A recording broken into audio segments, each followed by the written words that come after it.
Hello friends, मैं sir doctor Syed Faheem Ali और आप सभी लोगों का स्वागत है टारगेट अभी ऑनलाइन वीडियो डिजिटल क्लासेस। एक बार मैं तहे दिल से आज के इस लाइव सेशन में आप सभी लोगों का हार्दिक स्वागत करता हूं। आज हम बात करेंगे एक नया topic that is known as column classification.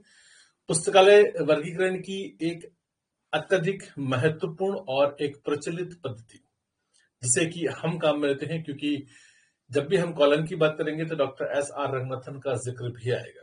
तो आज की क्लास के अंदर हम लोग कॉलम क्लासिफिकेशन की ही बात जो है डिटेल में मैं आपसे करने वाला हूँ। अब तक आपने दो पद्धतियां पढ़ ली हैं, that is known as DDC और यूडीसी। तो दोनों ही पद्धतियों के अंदर हमने नंबर्स बनाए हैं और प्योर नोटेशन पर आधारित पद्धतियां थी जिनको हमने काम में लिया है। आज हम मिक्स नोटेशन की पद्धति काम में लेंगे, that is known as column classification. Very good morning to all of you. आप सभी लोगों का बहुत बहुत स्वागत आज की इस क्लास के अंदर।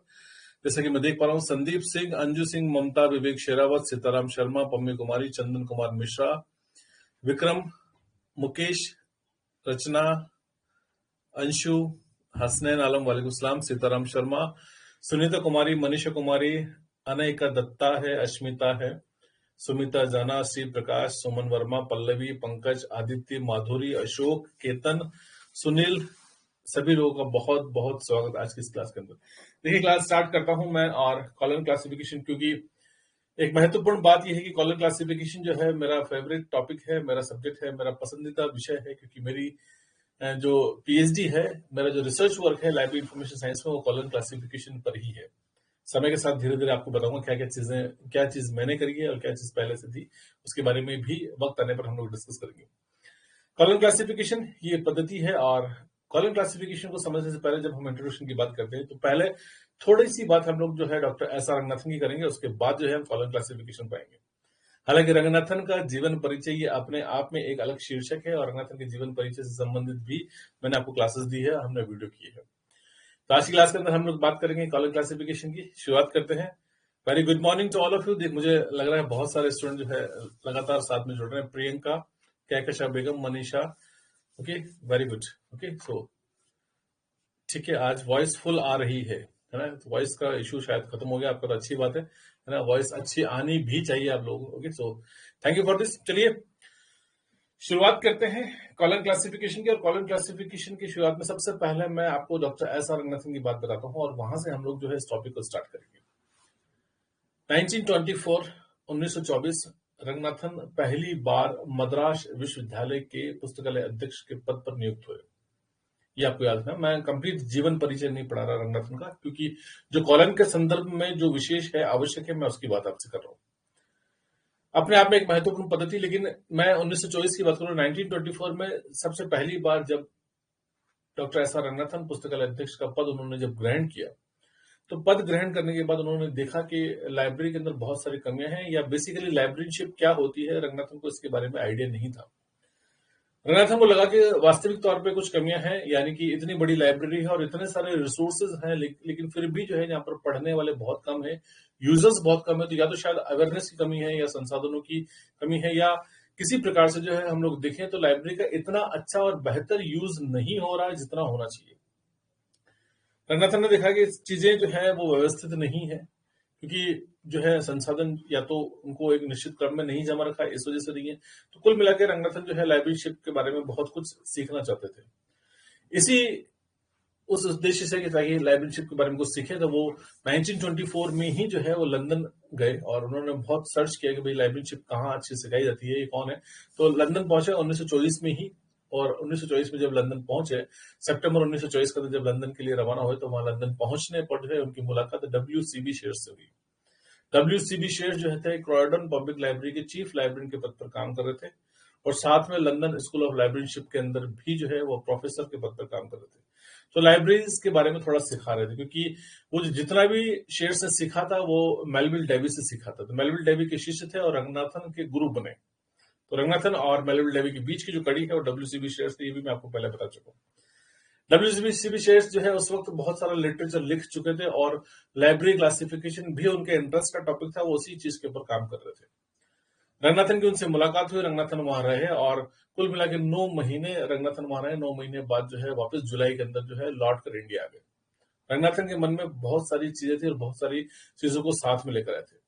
बहुत सारा कॉन्सेप्ट उनके दिमाग में था, बहुत सारे विचारधारा थे। रंगनाथन ने ये सोचा कि क्या होना चाहिए, क्या नहीं होना चाहिए, तो उनको लिखना शुरू किया। रंगनाथन एक अच्छे लेखक भी थे और उन्होंने जब लिखना शुरू किया तो 3 साल उन्होंने काम किया और 3 साल बाद जो है उनकी पहली पुस्तक बनी, that is known as 5 laws of the library science. Ranganathan ने ये बताया कि लाइब्रेरीशिप के लिए क्या चीजें जरूरी है। जब रंगनाथन ने 5 लॉज लिखे, साथ में ही वो एक क्लासिफिकेशन पर भी काम कर रहे थे। रंगनाथन को लगा कि एक क्लासिफिकेशन स्कीम ऐसी होनी चाहिए जो कि भारतीय परिवेश के अंदर होनी चाहिए, यानी कि भारत के अंदर उन्होंने देखा कि हमारे यहाँ पर जो लाइब्रेरीज हैं, जहाँ पर ग्रंथ बहुत ज्यादा है, धार्मिक साहित्य जो है वो बहुत ज्यादा है और रेयर लिटरेचर, पांडुलिपियां हमारे यहाँ पर बहुत ज्यादा है। तो रंगनाथन ने जब देखा कि वहां पर जो है डीडीसी का प्रयोग किया जाता, तो डीडीसी के अंदर उन्होंने ये कमी देखी कि डीडीसी के अंदर जितनी भी चीजें हैं सारी क्लासेस अच्छी थी, लेकिन लिटरेचर क्लास की बात करें तो रंगनाथन ने फील किया कि लिटरेचर क्लास जो है, इतना लिटरेचर क्लास में इतना दम नहीं था। क्योंकि अगर देखा जाए तो उसको से पाश्चात्य साहित्य को तो क्लासीफाई किया जा सकता था, लेकिन हमारे यहाँ जो भारतीय साहित्य उसको क्लासीफाई करने के लिए जो है लिटरेचर क्लास इतनी अच्छी और बेहतर नहीं बनी गई थी। हालांकि जब हम बात करते हैं, मैंने जब आपको डीडीसी के बारे में आपको बताया तब भी मैंने आपसे ये भी कहा कि डीडीसी में जब मेलविल डेवी का जिक्र मैंने आपसे किया था, जब मेलविल डेवी ने 1927 के अंदर जो है रंगनाथन को एक पत्र भी लिखा था, डब्ल्यूसीबी शेयर्स के माध्यम से एक संदेश भी पहुंचा था कि अगर आप चाहें तो आप डीडीसी का आप जो है मैं उत्तराधिकारी आपको बनाना चाहता हूं और आप जो है इसको आगे के वर्जन जो है इसका काम करो और मुख्य रूप से जो है आप एडिटर के रूप में इसमें काम करके जो है डीडीसी को आप नई ऊंचाई प्रदान कर सकते हैं। लेकिन रंगनाथन ने उस चीज को उस वक्त रिफ्यूज किया, क्योंकि 1927 में रंगनाथन जो है स्वयं अपनी कॉलम लिखना प्रारंभ कर चुके थे। रंगनाथन को लगा कि एक भारतीय परिवेश में हमें एक ऐसी क्लासिफिकेशन स्कीम की आवश्यकता है जो कि हमारे यहाँ के लिटरेचर को जो है सही रूप से, सही ढंग से हम उसको क्लासिफाई कर पाए। इसी क्षेत्र में रंगनाथन ने काम किया और काम करते करते जो है 1933 1933 वो ईयर आता है, तो भारतीय इतिहास के अंदर या पुस्तकालय विज्ञान के इतिहास के अंदर जो है एक महत्वपूर्ण वर्ष है 1933 1933। 1933 के अंदर जो है हमारे यहाँ पर जो है अगर आप देखेंगे तो एक मैंने आपको पहले ही बताया था हिस्टोरिकल आईएलए यानी कि इंडियन लाइब्रेरी एसोसिएशन का गठन भी हुआ। तो भारतीय पुस्तकालय संघ की स्थापना भी 1933 में हुई, लेकिन जब भारतीय पुस्तकालय संघ की स्थापना हुई तब रंगनाथन से ये निवेदन किया गया कि आप इसकी अध्यक्षता ग्रहण करें और आपकी अध्यक्षता के अंदर जो है हम लोग एक भारतीय पुस्तकालय संघ की स्थापना करना चाहते हैं। तो रंगनाथन उस वक्त जो है इस चीज को रिफ्यूज किया। रंगनाथन ने कहा कि I am busy with my colon, तो मैं अपनी क्लासिफिकेशन स्कीम के साथ बिजी हूं, इसलिए 1933 में रंगनाथन ने अध्यक्ष बनने से मना किया और 1933 ही वो साल है जहां पर रंगनाथन ने अपनी कॉलन क्लासिफिकेशन का पहला संस्करण जारी किया। समय के साथ कई सारे परिवर्तन हुए। एक बहुत ही अच्छी सोची समझी एनालिटिको सिंथेसिस स्कीम है। अगर वास्तविक तौर पे अगर इस स्कीम के ऊपर बहुत तरीके से और बहुत सलीके से अगर काम किया जाता तो आज वास्तव में शायद मेरे हिसाब से, जहां तक मेरी सोच है, दुनिया की सबसे अच्छी और बेहतरीन स्कीम ही कहलाती। सो कॉलन का कोई मुकाबला नहीं है। हालांकि डीडीसी समय के साथ धीरे धीरे इसमें बहुत सारे परिवर्तन हुए, नए चीजें, नए सब्जेक्ट जुड़े थे, इसलिए आज हम डीडीसी को काम में लेते हैं, आज हम यूडीसी को काम में लेते हैं, लेकिन कॉलन की अपनी ही स्वयं विशेषता है। अगर आज भी, ये मेरा भी पर्सनल रिकमेंडेशन है कि अगर मान लीजिए कोई स्पेशल लाइब्रेरी है और अगर स्पेशल लाइब्रेरी के अंदर अगर आप किसी भी प्रकार से वहां पर अगर संसाधनों को या जितने रिसोर्सेज हैं या लिटरेचर अगर आप उसको क्लासीफाई करना चाहें तो कॉलन से बेस्ट स्कीम कोई नहीं हो सकती।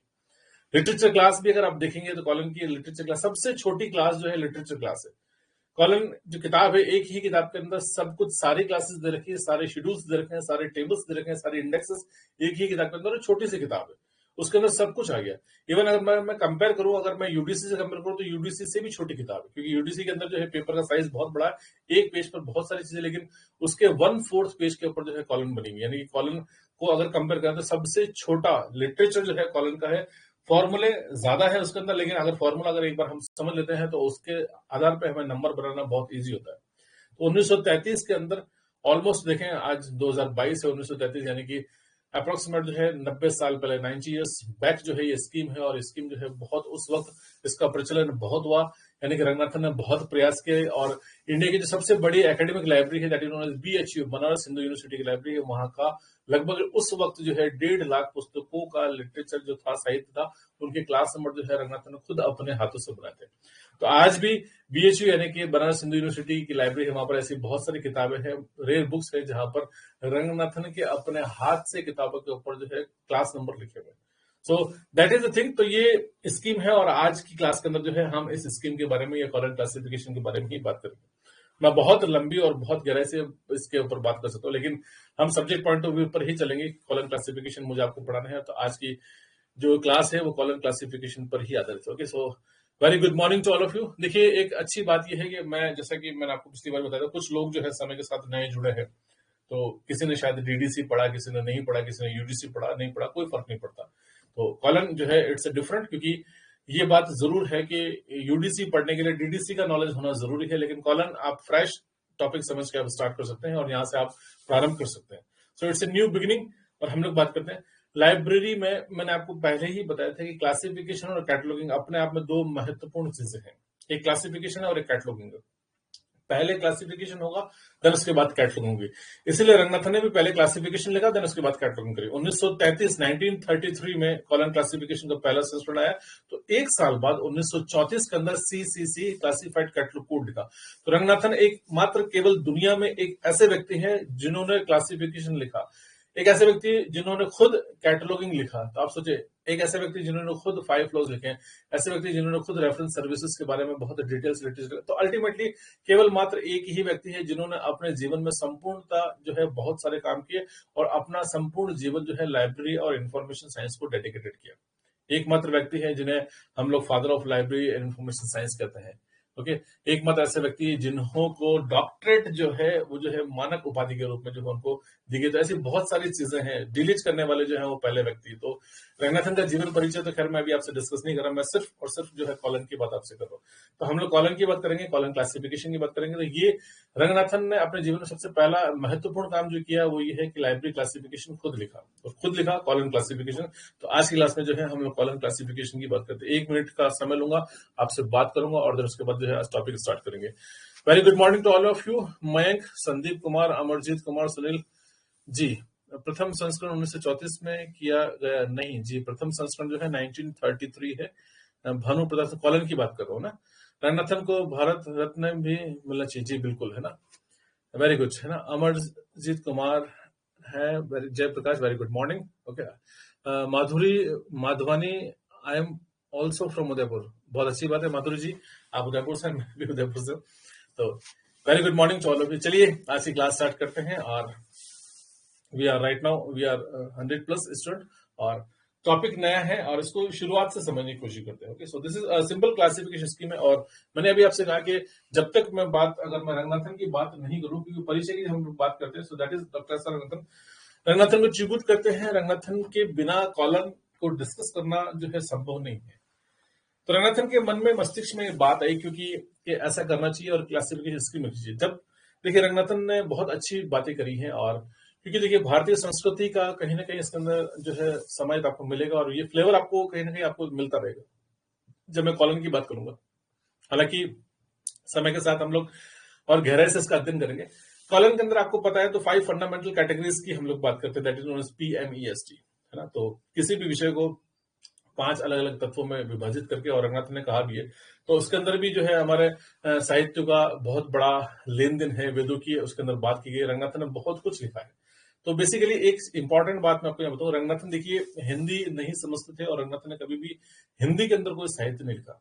रंगनाथन ने अपना जितना भी साहित्य लिखा है वो सब कुछ इंग्लिश में है। इंग्लिश मद्रास से थे, ठीक है, और साउथ इंडियन से मद्रास से, उनका इंग्लिश बहुत अच्छी थी। और प्लस इंग्लिश के साथ, क्योंकि मेरे पास बहुत सारी रंगनाथन की किताबें, मैं किताबें आज पढ़ता भी हूँ, तो रंगनाथन की बुक्स है इंग्लिश में लिखी हुई सारी किताबें, और प्लस कुछ इंग्लिश की किताबों के बीच में कुछ श्लोक लिखे हुए हैं। तो वो श्लोक जो है वो संस्कृत में है, और उन संस्कृत के श्लोकों का इंटरप्रिटेशन, यानी कि उनकी जो व्याख्या है वो अगेन जो है उन्होंने अंग्रेजी में लिखी।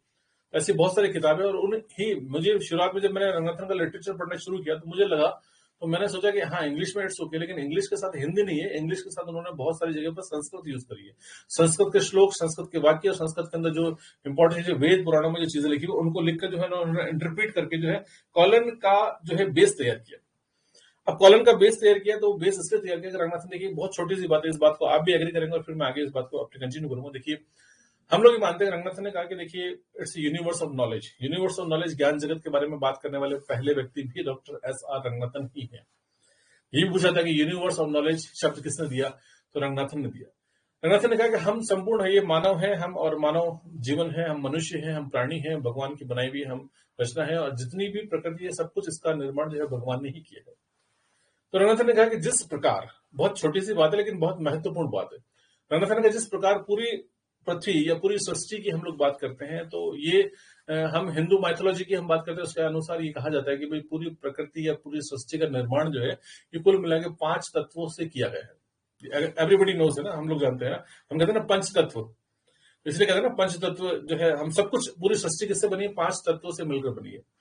तो रंगनाथन ने कहा कि जिस प्रकार से जब सृष्टि 5 तत्वों से मिलकर बनी है, ज्ञान जगत जो है या विषय जगत या जो कुछ भी हम आज देखते हैं ये सब कुछ 5 तत्वों से ही मिलकर बना है। तो किसी किताब का विषय या किसी किताब का जो शीर्षक है उस शीर्षक में भी अधिकतम 5 ही तत्व हो सकते हैं, और 5 तत्वों को लेकर ही रंगनाथन ने जो है कॉलम लिखना शुरू किया। That is the 5 fundamental category, जिसको हम लोग PMEST कहते हैं। शुरुआती वर्जन में है 5 तत्व नहीं लिखे गए थे, लेकिन फिर भी रंगनाथन को लगा, लेकिन बाद में जो है चौथे संस्करण से रंगनाथन ने 5 तत्व और उनके कनेक्टिंग सिंबल्स को जो है फुल फ्लैश फॉर्मूला के साथ इंट्रोड्यूस किया। तो शुरुआती दौर में ऑक्टेव नोटेशन चलाया था, लेकिन बाद में ही जो सेकंड वर्जन में उन्होंने रंगनाथन को लगा कि नहीं, दैट इज रॉन्ग, और जो वास्तविक तौर पे जो सही बात है वो क्या है, 5 तत्व है। जिस प्रकार से प्रकृति 5 तत्वों से बनी है उस प्रकार प्रत्येक सब्जेक्ट विषय जो कुछ भी बना है वो 5 तत्वों से मिला। तो हमें हर टाइटल के अंदर 5 तत्व ढूंढने चाहिए। कोई जरूरी नहीं कि 5 तत्व हो, उसमें से कोई 2, 3 भी हो सकते हैं, कभी 5 भी हो सकते हैं, या कभी एक तत्व भी हो सकता है। सो this is that was the fundamental, ये फाउंडेशन था, और ये फाउंडेशन से ही जो है कॉलम क्लासिफिकेशन को लिखना प्रारंभ किया गया। रंगनाथन ने बहुत मेहनत करी और संपूर्ण ज्ञान जगत को जो है अलग अलग वर्गों में बांटा, और बांटने के बाद विषय जगत के आधार पर जो है रंगनाथन ने कॉलम लिखना प्रारंभ किया। ओके, सो जी सर, आपके पास रंगनाथन की बायोग्राफी की बुक है। देखिए उस्मा बायोग्राफी जो है रंगनाथन की एक बहुत फेमस बायोग्राफी है। तो वो जो है वो अभी फिलहाल अवेलेबल नहीं। 1992 के अंदर रंगनाथन की बायोग्राफी प्रकाशित हुई थी, और बायोग्राफी लिखने वाले जो है that is known as PN Kaula. Okay, तो PN कोला ने अ लाइब्रेरियन लुक्स बैक, किताब का नाम क्या है, अ लाइब्रेरियन लुक्स बैक। तो ये किताब का नाम है, PN कोला ने लिखी है 1992 में, और 1992 में इसका विमोचन किया गया था उस पुस्तक का। इफ्ला की कॉन्फ्रेंस हुई थी 1992 में इंडिया में, दिल्ली में, और उस कॉन्फ्रेंस के दौरान जो है रंगनाथन की किताब का जो है विमोचन किया गया था। तो वो किताब मैं काफी टाइम से ढूंढ रहा हूं, that is known as out of print, वो मेरे पास भी नहीं है ना। तो आप में से अगर किसी को मिले तो प्लीज उसकी कॉपी मुझे भी जरूर दीजिएगा। Okay, so that is a librarian looks back, इस बायोग्राफी का नाम है, और किसी न किसी लाइब्रेरी में खैर होगी, लेकिन मैंने कुछ लोगों से पता ही किया तो मुझे किताब नहीं मिली, लेकिन मुझे भी चाहिए। तो रंगनाथन की ऑटोबायोग्राफी है, लेकिन रंगनाथन ने स्वयं ने लिखी है, वो PN कोला ने लिखी है, रंगनाथन की मृत्यु के पश्चात लिखी है ना, तो उसको रंगनाथन की बायोग्राफी के नाम से जाना जाता है। तो that's an famous book. Okay, so जी हाँ, PN कोला ने लिखी। Okay, so okay, so thank you for this. चलिए बात करते हैं। तो कॉलम क्लासिफिकेशन की मैं आपसे बात कर रहा हूँ। कॉलम क्लासिफिकेशन देखिए बहुत ही सिंपल सी टेक्निक है, और उसको हम लोग बहुत ही फंडामेंटल कैटेगरी को समझने की कोशिश करेंगे, इसका पूरा स्ट्रक्चर समझेंगे। और मैं उम्मीद करता हूँ कि जिस प्रकार से आपने UDC समझा है, जिस प्रकार से आपने DDC समझा है, और उससे कई और अच्छे और बेहतर तरीके से जो है आप कॉलम क्लासिफिकेशन को भी समझ पाएंगे। ओके, तो चलिए स्टार्ट करते हैं आज की class. So this is column classification. Ranganathan के बारे में जितनी बात की जाए उतनी बात कम है, और रंगनाथन के जीवन परिचय के साथ ही चलते हैं। मैं आज का जो मुख्य शीर्षक है इट इज कॉलम क्लासिफिकेशन, यानी कि इसको द्विबिंदु वर्गीकरण कहते हैं। अच्छा, शुरुआत यहां से करते हैं सबसे पहले कि भाई कॉलम क्या है। तो कॉलम जो है 2 बिंदुओं को हम लोग कॉलम कहते हैं, और कॉलम एक सिंबल है।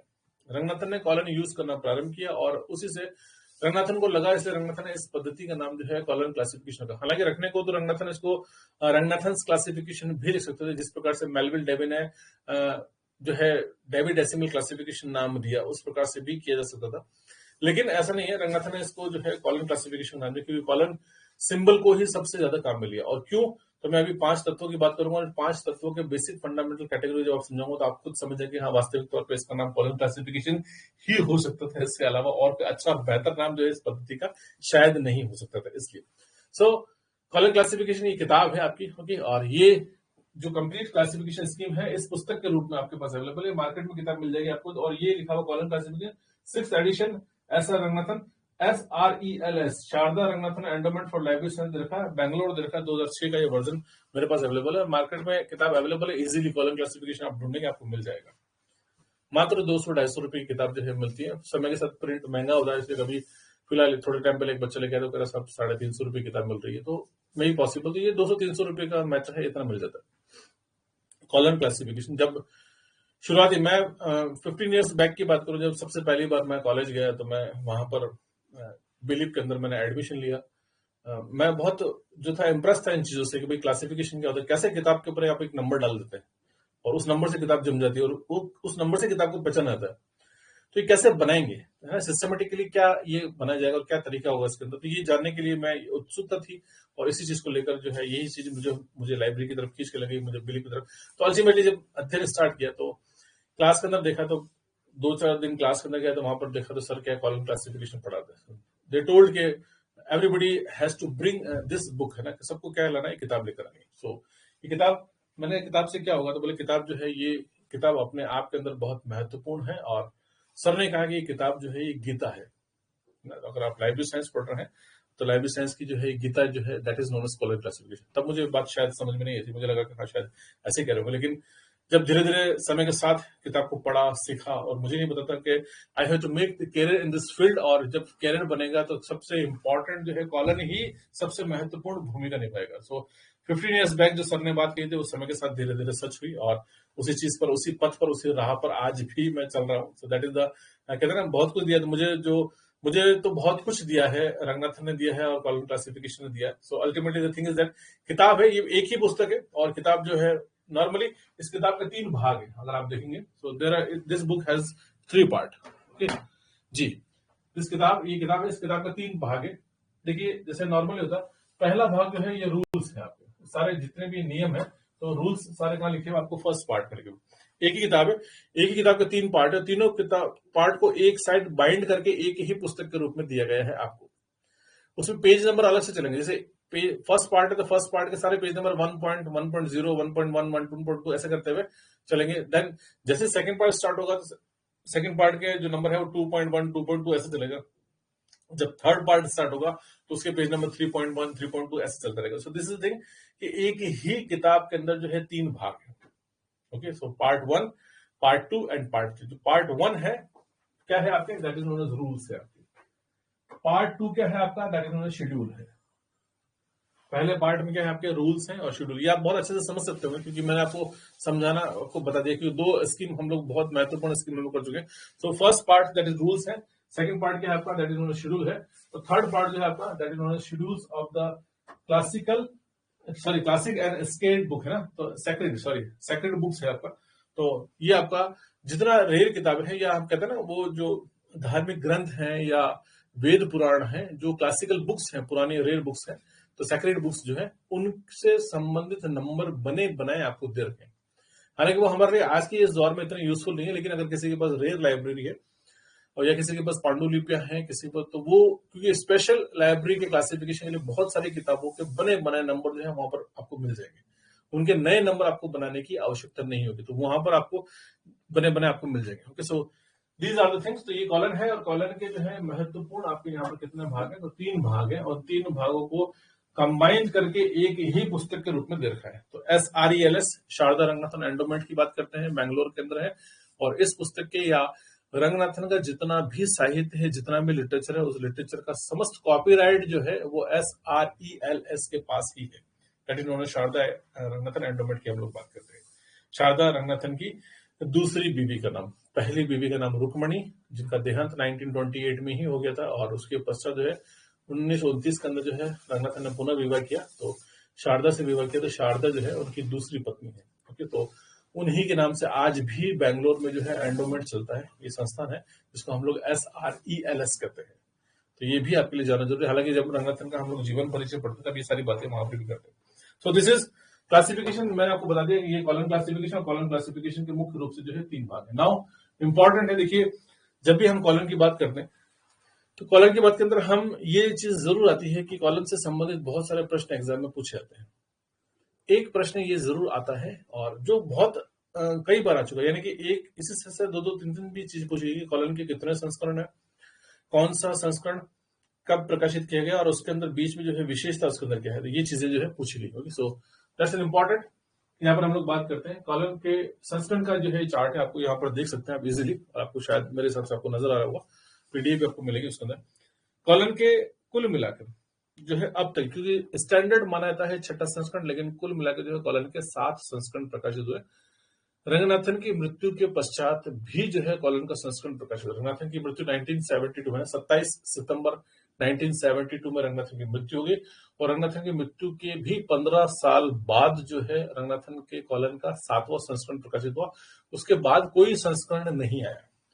तो टोटल 7 एडिशन है, लेकिन स्टैंडर्ड एडिशन जो है वो आपका कौन सा है, तो आपका छठा संस्करण ही आपको स्टैंडर्ड है और हम लोग उसी को मान के चलते हैं। तो जितनी भी जगह पूछा था छठे संस्करण से संबंधित ही मोस्टली प्रश्न पूछ जाते हैं, कहीं कहीं पर 7वां संस्करण है उसकी भी डिटेलिंग जो है पूछे थे। तो फिलहाल हम लोग बात कर रहे हैं कॉलन की। कॉलन का संस्करण आपको बता दूं, सबसे पहला मैंने अभी आपको बताया that is known as the first in 1933। तो आपको ये याद रखना है। तो पहला संस्करण फर्स्ट है, आपको एक ही करके ये चीजें याद नहीं, ये मैंने आपको बता दिया था, तो ये आपको याद हो जाएगा, इसमें कोई दिक्कत वाली बात नहीं। फर्स्ट संस्करण जो है आपका तो कब आया था, तो 1933 में आया था, 1933 में आया था। ओके, नेक्स्ट आपका देखेंगे यहाँ पर सेकंड संस्करण की हम लोग बात करते हैं। तो सेकंड संस्करण जो है आपका कब आया, तो 1939 में आया, सन आपको याद करना पड़ेगा। और तीसरा संस्करण जो है आपका कब आया, 1950। तो ये याद रखना आपको, 33 आपको याद आ जाएगा। तो 33 के बाद आपको जो दो चीजें याद रखनी है, एक आपका 39 है और एक आपका 50 है। तो ये सेकंड और थर्ड है, लेकिन इन तीनों को मैंने एक साथ लिखा है। एक साथ इसलिए लिखा है कि ये जो है that is known as rigidly faceted. Okay, तो ये देखिए स्कीम का तरीका है। और मैंने जब आपको इससे पहले जो है आपको क्लासिफिकेशन के बारे में बताया, मैंने टाइप्स ऑफ क्लासिफिकेशन स्कीम के बारे में बताया था। मैंने आपको बहुत सारी चीजें बताई वहां पर क्लासिफिकेशन स्कीम के अंदर। एक आपको मैंने बताया था इन्यूमरेटिव। इन्यूमरेटिव यानी कि परिगणनात्मक कहते हैं, जिसके नंबर पहले से बने बनाए होते हैं। तो अभी आपने जो यूडीसी और डीडीसी पढ़ा था, ये आपका इन्यूमरेटिव था। इसमें आपको हम पढ़ते हैं तब हमें ये पढ़ते हैं कि ऑलमोस्ट इन्यूमरेटिव है ना, या आपका प्योरली इन्यूमरेटिव, यानी कि जहां जिसमें कोई परिवर्तन नहीं कर सकते, वो आपको क्या आपका बना बनाया है, आपका दैट इज इन्यूमरेटिव, पहले से बने बने नंबर है, प्योर शुद्ध परिगणनात्मक जिसको कहते हैं। और जिसमें ऑलमोस्ट यानी कि जो बने बनाए उस पर थोड़े बहुत चेंजेस कर सकते हैं। अभी हमने आपने देखा दोनों स्कीम हमने पढ़ी, इसमें हमने थोड़े बहुत चेंजेस करके हमने नंबर बनाए हैं। देन उसके बाद फैसेटेड आता है। तो फैसेटेड का मतलब होता है कि अलग अलग पक्षों को हम लोग लेकर लाते हैं और उनको जोड़कर हम नंबर बनाते हैं। तो ये जो स्कीम है ये प्योरली फैसेटेड है आपकी, देखा जाए तो प्योरली फैसेटेड में इसमें पहला तो है रिजिडली फैसेटेड, यानी कि पहले जब 3 अंक थे फैसेटेड तो थे, यानी कि रिजिडली थे। ओके, तो उसमें ज्यादा अपरिवर्तनीय पक्षात्मक थे, यानी कि इसके अंदर परिवर्तन हम लोग नहीं कर सकते थे। तो रंगनाथन ने भी जो तरीका बताया आपको वैसे ही नंबर बनाने थे उसके अंदर, उसमें कोई ज्यादा परिवर्तन आप नहीं कर सकते। तो पहले 3 संस्करण जो थे वो क्या थे, आपके रिजिडली फैसेटेड थे। देन उसके बाद जो है आपके बाद के 3 संस्करण, यानी कौन सा है, तो चौथा, पांचवा और छठा, ये 3 संस्करण है। कब आए, तो ये 52, 57, उसके बाद 60 और 60 में भी आया आपका 63। तो हम लोग अभी जो स्टैंडर्ड हम लोग काम में लेते हैं वो 6 एडिशन जो है वो 6 का भी जो है आपका रिवाइज है, यानी कि छठा संस्करण का सेकंड रिवाइज एडिशन काम में लेते हैं। यानी कि संस्करण तो कौन सा आपका छठा है ना, और उसमें हम 60 वाला काम में नहीं लेते हैं ना, हम कौन सा काम में लेते हैं, हम लोग 63 वाला काम में लेते हैं। तो ये स्टैंडर्ड हमने माना है, दैट इज इन 1963, 1963 के अंदर जो है 6 एडिशन है आपका, लेकिन आपका रिवाइज एडिशन है, 6th संस्करण है आपका, रिवाइज एडिशन आपको जो हम काम में लेते हैं। तो सेकंड इसका वर्जन है। 1963 में पहला 60 है, दूसरा आपका 63 है। इसमें थोड़ा सा एक डिफरेंस आता है, और डिफरेंस जब अभी हम डिटेल में बात करेंगे तो मैं आपको बताऊंगा कि ऑलमोस्ट देखिए हम सभी सारी चीजें हैं, 5 पक्ष और 5 पक्षों को जोड़ने के लिए हम अलग अलग प्रकार के चिन्ह काम में लेते हैं, और उसके माध्यम से हम जोड़कर जो है फाइनली हम क्लास नंबर्स बनाते हैं। बनाने से पहले देखिए उनको कनेक्टिंग सिंबल्स है, PMEST, सबको अलग अलग चिन्ह है जोड़ते हैं, लेकिन लास्ट में 2 चीज आती है, एस और टी आता है, एक स्पेस है और दूसरा टाइम है। तो स्पेस और टाइम को कनेक्ट करने के लिए छठे संस्करण तक जो है दोनों के लिए डॉट काम में लिया था, यानी स्पेस को भी आप डॉट से जोड़ रहे हैं और टाइम को भी आप इससे जोड़ रहे हैं, डॉट से जोड़ रहे हैं। लेकिन छठा जब रिवाइज किया गया तो उसमें स्पेस के लिए डॉट ही रखा गया और टाइम के लिए इन्वर्टेड कॉमा। तो यहाँ पर चेंज है, यहाँ पर मैंने लिखा है डॉट की जगह क्या कर दिया, इन्वर्टेड कॉमा कर दिया। किसमें करा, तो छठे रिवाइज एडिशन में किया इन 1963। तो 1963 के अंदर ये जो संस्करण है इसके ऊपर ये काम किया गया।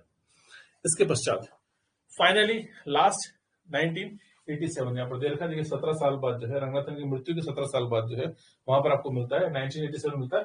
और ये क्या है, फ्रीली फैसिलिटेड। यहाँ पर जो है ये आपका एनालिटिकल सिंथेसिस, यानी कि यहाँ रिजिडली है, यानी आप कोई परिवर्तन नहीं कर सकते, लेकिन यहाँ आप एनालिटिकल करते हैं या आप सिंथेसिस करते हैं, आप विश्लेषणात्मक चीजों के आधार पर जो है आप नंबर बना सकते हैं। तो ये वर्जन जो है इसमें फ्लेक्सिबिलिटी दे रखी है, और उन फ्लेक्सिबिलिटी को यूज करके आप अच्छे और बेहतर तरीके से आप नंबर बना सकते हैं, और ये काम हम करते हैं।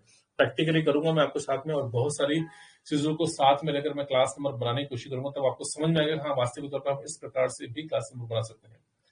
मैं आपको एक आउटलाइन दूंगा, आज कुछ पीडीएफ्स हम लोग तैयार करेंगे और कल आपको मिल जाएगी आपको पीडीएफ, जिसके अंदर जो है आपका मेन क्लासेस कौन कौन सी है, कॉलन की आपको वो याद करना है, टाइम का आपका टेबल कौन सा वो याद करना, स्पेस से रिलेटेड, तो बहुत सारी चीजें कोशिश करूंगा मैं आपको देने की, तो वो आपको मिल जाएगा, जिससे आप जो है बहुत अच्छा और बेहतर तरीके से आप काम कर पाएंगे। ओके, सो देन ये जो है आपका ये फ्रीली है, और फुल्ली फ्री भी कह सकते हैं उसको, फ्रीली फैसिलिटेड कहें, फुल्ली फ्री कहें, that is the 7th edition है, जिसको हम लोग 1987 में आया और ये जो काम में लिया गया, लेकिन it was just a failure है ना, क्योंकि ये वर्जन जो है इतना अच्छा नहीं बना था और ये काम में नहीं लिया गया था।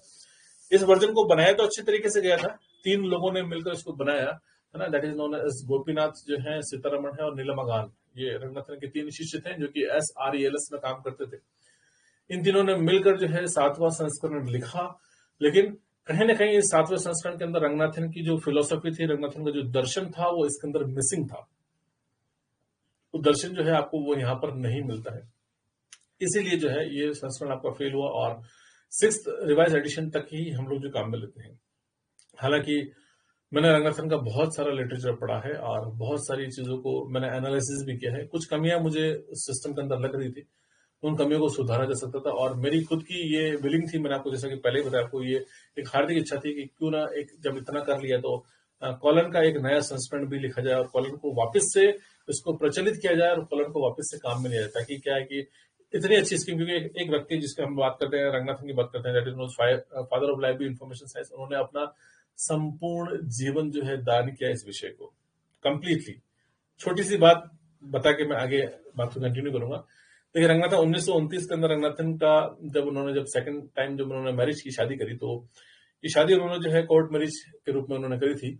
और आमतौर पे जब होता है कि जब व्यक्ति जब अपना काम करता है तो वो यूनिवर्सिटी लाइब्रेरियन के पद पर ही काम कर रहे थे, लेकिन जिस दिन उनका विवाह था उस दिन वो जो है हाफ डे लेकर वो गए थे, और क्योंकि गए और हाफ डे में जाकर शादी कर वापस से जो है वो अपनी लाइब्रेरी लौट के गए थे और काम कर रहे थे। उनके स्टाफ ने देखा, सर आज वापस आप आ गए तो जल्दी, तो बोले हाँ, तो काम जरूरी है और काम करना है, और कॉलन पे काम कर रहे थे। तो जिस दिन उनका विवाह था उस दिन में उन्होंने फुल डे छुट्टी न लेकर हाफ डे छुट्टी ली थी। ऐसी बहुत सारी छोटी छोटी चीजें हैं जो कि मुझे पता है, क्योंकि मैंने बहुत सारा साहित्य पढ़ा, 5 लॉज मैंने पढ़े हैं, और 5 लॉज की स्टोरी, रंगनाथन ने पूरी स्टोरी लिख रखी है 5 लॉज के अंदर के एक एक लॉ कैसे बने, उनके क्या पर्सनल एक्सपीरियंसेस थे, और उन एक्सपीरियंसेस के आधार पर, हालांकि वीडियोस हैं एप्लीकेशन के अंदर, आप देखेंगे तो सारे मैंने आपको वीडियोस दे रखे हैं वहां पर, 5 लॉस के वीडियोस भी आप देख सकते हैं, और कुछ और रंगनाथन की बायोग्राफी से रिलेटेड, रंगनाथन की जीवन परिचय से संबंधित भी मैंने आपको वीडियोस दे रखे हैं। आपके एप्लीकेशन के अंदर, आपके रिकॉर्डेड वीडियोस के अंदर वहां सब चीजें अवेलेबल है, अगर आप और भी जानना चाहें, पढ़ना चाहें तो पढ़ सकते हैं। फिलहाल क्योंकि यहाँ पर मैं लाइब्रेरी क्लासिफिकेशन की बात करूंगा, अगर रंगनाथन की बात करने लग गया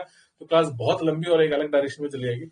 रंगनाथन से मैं बहुत ज्यादा प्रभावित भी हूँ, ओके, इसलिए जो है रंगनाथन की बात हमेशा मैं करता हूँ। ओके, सो मेंशन है सभी के हैं, library information, father of library information science है, लेकिन मैं भी उनको अपने गुरु के रूप में मानता हूँ। और ये होता है कई बार, क्योंकि आप इतना जब साहित्य पढ़ लेते हैं तो इसी व्यक्ति से तो ऐसा लगना शुरू हो जाता है कि हाँ, मैं कहीं ना कहीं उनको जानता हूँ। मुझे कई बार फील होता है कि हाँ, कोई सेंटेंस है, कोई वाक्य है, मैं पढ़ रहा हूँ कि किताब के अंदर पढ़ रहा हूँ, कोई चीज उन्होंने लिखी हुई, तो मुझे ये फील होना शुरू हो जाता है कि हाँ, वास्तव में मैं उनको सुन पा रहा हूँ या देख पा रहा हूँ। तो ये फीलिंग्स है, और जब यही चीजें गहराई होती है कि जब आप इतनी गहराई में चले जाते हैं, तभी आप विषय का इतनी गहराई से आप अध्ययन कर पाते हैं, आप समझ पाते हैं, आप किसी और को भी जो इस प्रकार से आप समझा पाते हैं। तो ये यही मेरा जो है डेडिकेशन है अल्टीमेटली इस सब्जेक्ट के लिए, तो ये यहाँ से आया है। ओके, सो कॉलन को मैं बहुत अच्छे से समझता हूँ, और मैं ये आपको बेनिफिट ये होगा कि जब कॉलन को मैं बहुत अच्छे से समझता हूँ तो मैं आपको भी उतने ही अच्छे तरीके से समझाने की कोशिश करूंगा, और ये आप लोगों को भी जो है इसका बेनिफिट आपको इस प्रकार से होगा। Okay, so thank you for this.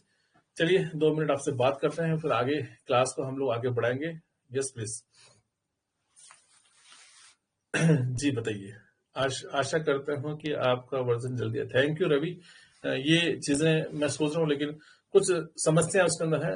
SRELS जो है वो देने को तैयार नहीं है ना कॉपीराइट के लिए, और बिना कॉपीराइट के काम नहीं कर सकते आप, है ना, किसी पर। इसलिए the thing is that.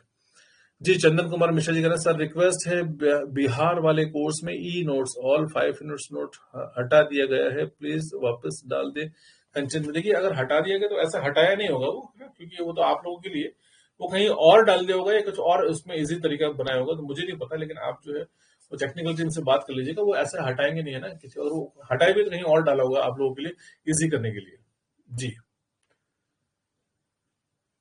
Vikram, जीवन परिचय पढ़ाने की, जीवन परिचय ऑलरेडी रिकॉर्डेड मोड में आपको मिल जाएगा, और बाकी अगर आपको पढ़ना तो मैं और भी इसको पढ़ाऊंगा। ओके, सो जी चलिए और कुछ कहना चाहते हैं? वीकली पीडीएफ का टेस्ट कहाँ मिलेगा? ये सारी चीज, ये देखिए सब टेक्निकल, मैंने आपको ना कोई, मैं इसको अदरवाइज मत लीजिएगा, आप स्टूडेंट हैं, आप समझे मेरी बात को ना, क्योंकि होता क्या है, एक नंबर सभी को पता है, आपने कोर्स भी परचेज किया, वहां पर भी आपने बात करी होगी, दैट इज नोन एज 7877719287, वहां आप अब उनसे कह सकते हैं, रिक्वेस्ट कर सकते हैं, क्योंकि टीम है, बिजी रहते हैं, है ना, तो हो सकता है आपको फर्स्ट मैसेज पे आपको रेस्पॉन्स मिले, दूसरे चीज कोई भी पीडीएफ है या कोई भी टेक्निकल चीज है, क्योंकि देखिए मेरी तरफ आप अगर बोलेंगे, मैं पॉसिबल नहीं है मेरे लिए ना, क्योंकि मैं सिस्टम के कंट्रोल पैनल पे काम नहीं करता हूँ, मैं काम करता हूँ कंटेंट डिजाइन करता हूँ, आप लोगों के लिए क्लास बनाता हूँ। ओके, सो सब्जेक्टिव कोई चीज है आपको, है ना, कोई चीज आपको नहीं समझ में है, कोई एग्जाम्पल नहीं समझ में है, कोई कंटेंट, कोई प्रश्न उत्तर, आप ये मेरे से पूछ सकते हो। पीडीएफ नहीं मिला, कहाँ मिलेगा? वीडियो नहीं मिला, कहाँ मिलेगा? ये चीज नहीं है, वो चीज नहीं है, तो ये अल्टीमेटली मैं न तो मैं आपकी चीजें यहाँ पर नोट कर सकता हूँ और नहीं चीजें, तो अल्टीमेटली आपको मैंने कहा ना, आपको अदरवाइज नहीं लेंगे, स्टूडेंट है आप, तो आपको इजी सॉल्यूशन बता रहा हूँ, तो आपको वहीं पर बात करनी होगी। इस तरीके से चैट करेंगे तो होता भी क्या है कि हम लोग कहीं ना कहीं, अगर मैं इन चीजों पे बात करूंगा तो कहीं ना कहीं क्लास जो है वो डाइवर्स हो जाएगी, कहीं और चली जाएगी, और क्योंकि ये इंपॉर्टेंट चीजें हैं, और इन चीजों का कोई, जैसे सपोज मान लीजिए 100 बच्चों की क्लास है, 100 बच्चों में से किसी एक दो को कोई पीडीएफ अगर मान लीजिए नहीं भी मिला और मैं उसके ऊपर डिस्कशन स्टार्ट करूंगा, तो बाकी लोगों को लगेगा सर क्या बात कर रहे हैं, पीडीएफ की है, किसी किसी को मिल गया, किसी बच्चे भी कहते हैं कि सर नहीं मिल गया, मिल रहा है कोई, अच्छा दूसरे बच्चे का अनाउंसमेंट सेक्शन में चेक करो, वहां करो, तो टेक्निकल चीजें अगर कोई इश्यूज हैं तो आप प्लीज वहां पर कर लीजिएगा, तो वो बात आपकी वहां पर हो सकती है। तो मेरा तो ये सजेशन है आप लोगों को, है ना, तो बाकी तो खैर आप पूछना चाहें तो खैर पूछ ही सकते हैं, उसमें कोई दिक्कत वाली बात नहीं है जी। जी सर, बिहार लाइब्रेरी का कब तक आएगा वैकेंसी? इतना टाइम हो गया। जी हाँ, ये बिल्कुल आपकी बात सही है। ओके, सो देखिए बिहार लाइब्रेरी की वैकेंसी जो है, राजस्थान लाइब्रेरी की वैकेंसी भी है, तो वैकेंसी ऑलमोस्ट जो है, क्योंकि काफी समय हो गया वेट करते हुए, लेकिन इस बार जो है बहुत जल्दी जो है वैकेंसीज आपको मिल जानी चाहिए, मेरी ये विशेष है ना, क्योंकि देखिए वैकेंसीज तो क्या है कि गवर्नमेंट के हाथ में है, तो अल्टीमेटली गवर्नमेंट इसके ऊपर काम कर रही है। प्लस आपके यहाँ बिहार के अंदर तो मैंने बहुत सारे लोकल लोगों से भी मैं जुड़ा हूं, तो मैंने फील किया है कि वहाँ के लोकल लोग जो है बहुत ज्यादा प्रयास कर रहे हैं, आंदोलन भी कर रहे हैं, कई सारी चीजें हैं। इवन जो है आपको सुप्रीम कोर्ट ने भी आदेश दिया था कि 60 दिनों के अंदर काम करना चाहिए, लेकिन फिर भी आपके वहां पर लोक सेवा आयोग ने काम उस तरीके से नहीं किया जाए, क्योंकि मुझे कहीं ना कहीं एक चीज लगती है हमेशा से, वो बात सही भी है कि बिहार में जो है लोकल पॉलिटिक्स का भी बहुत ज्यादा रोल है, और जो है कहते हैं ना, जन सुनवाई थोड़ी सी कम है वहां पर, तो वो चीजें होनी चाहिए। देखिए उम्मीद करते हैं सिस्टम समय के साथ आपका इंप्रूव हो जाए, और उसके बाद जो है वो चीजें आपके लिए समय के साथ धीरे धीरे सही हो जाएगी। जी जी, क्लास टू बी कंटिन्यू, ठीक है। ओके, शुभ भारती यूनिवर्सिटी का डिप्लोमा सही, जी हाँ, शुभ भारती यूनिवर्सिटी का डिप्लोमा सही है, पिछली बार वाले नौकरी लग गए शुभ भारती में। ओके, सो संदीप कुमार, राजस्थान की बात करो सर, ठीक है, सबकी बात करते हैं, बिहार की ऐसे सबकी, तो चलिए स्टार्ट करते हैं। मैं कह रहा हूँ ना, ऐसे डिस्कशन करेंगे तो हम कहीं और चले जाएंगे, तो मैं टॉपिक पढ़ा रहा हूँ आपको, सो दिस इज इंपॉर्टेंट। चलिए again back to the topic, हम लोग बात करते हैं कॉलन का संस्करण, आप याद कर लीजिए, एक प्रश्न जो है कॉलन के संस्करण पर कंफर्म है, और इस टेबल से आपका जो है कॉलन का वो संस्करण जो है आपका कंफर्म आपको हो जाएगा। ओके, सो नेक्स्ट हम बात करते हैं, और next that is known as mapping of subject in the colon classification. यहाँ से प्रैक्टिकली चीजें भी स्टार्ट होगी, कुछ चीजें मैं आपको बताऊंगा। मैपिंग ऑफ सब्जेक्ट, देखिए रंगनाथन ने जब कॉलम लिखना प्रारंभ किया तो सबसे महत्वपूर्ण बात क्या थी, रंगनाथन ने मैपिंग ऑफ सब्जेक्ट क्या, संपूर्ण ज्ञान जगत को या विषय जगत को जो है कॉलम के अंदर डिवाइड किया। रंगनाथन ने जो कॉलम का डायग्राम बनाया, सो दिस इज द डायग्राम, ये सबसे महत्वपूर्ण है, और इसी के आधार पर या इसी के इर्द गिर्द जो है सारी चीजें चलती है। Okay, so that's an important, यहाँ से आपको ये बात करनी होगी, ये आपको, मैं उम्मीद करता हूँ कि ये डायग्राम जो है आपको यहाँ पर नजर आ रहा होगा। Okay, so this is important, ये आप इमेज देख सकते हैं, और इमेज की विजिबिलिटी जो है आपको, it should be very clear. तो ये ट्रायंगल आपको यहाँ पर दिख रहा होगा मेरे हिसाब से, क्लियर है आपको?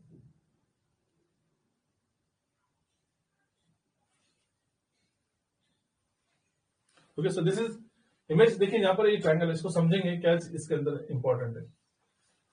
यहाँ लिखा हुआ ए लिखा हुआ है, ओके, यहाँ पर लिखा हुआ जेड लिखा हुआ है, और ये लिखा हुआ एम लिखा हुआ, और ये एन लिखा हुआ।